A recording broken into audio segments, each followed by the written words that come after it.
Alright, I've been grinding to Borderlands 4 since launch, and I wanted to share some of my hidden tricks, tips, and things that I've picked up along the way that made my leveling easier. Stuff that stood out to me while I was right there in the chaos.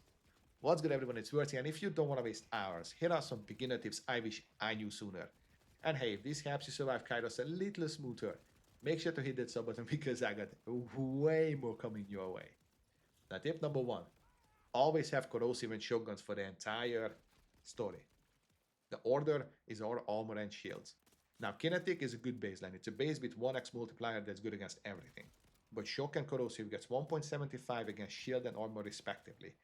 That's 175% more damage. That can turn a gray better than a purple.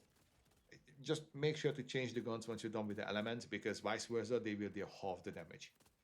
Tip number two, it's a do and a don't. If you're into doing the little things, always do the small XP early in the beginning. So there are like things like flick markers, the collect the data pad, the wall signs. They don't scale in the XP. So the higher level, they're going to be absolutely useless. If you're above 20, you don't even need to worry about it. Just do whenever you feel like doing them. Counter side of that, the don't. I would advise against doing shrines, chest, and lost captures. That's purely optimization.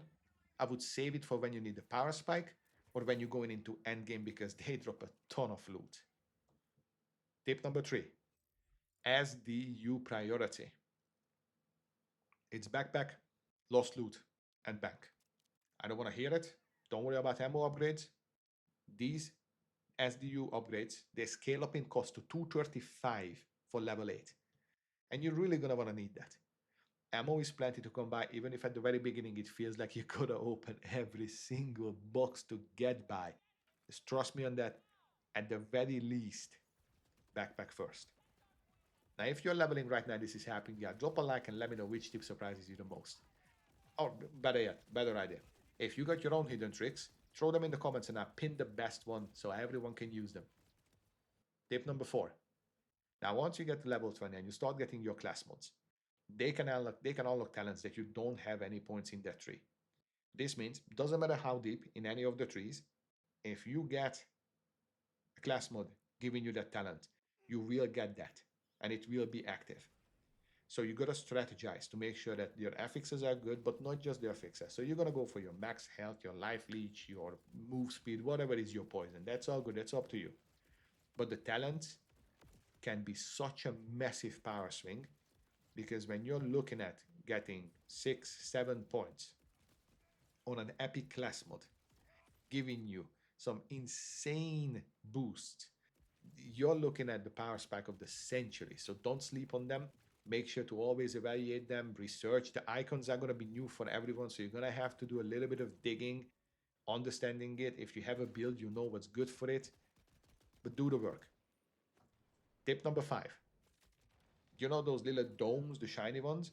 Those are the world bosses. Always do them as you drive by. They're quick, they're good XP, and they drop a ton of loot. Now, they're going to be a name boss on the rotation, your personal rotation. Most of the time, you end up in a place where there isn't anything nearby. So you can just do them, maybe some ads or shitlings, don't matter. They keep spawning randomly as you drive by. They're not the world bosses like in Diablo 4 where you're thinking about, okay, I have 4 hours until the world boss spawns, and then it's going to be another 8 hours, so it's going to be 10 p.m. local. I don't know if I can make it. I need to make sure that I have lunch before that. None of that, right? They're just going to keep popping in. You can find hundreds of them a day. No worries. It's a boss in the world, not a world boss where you need 20 people for it.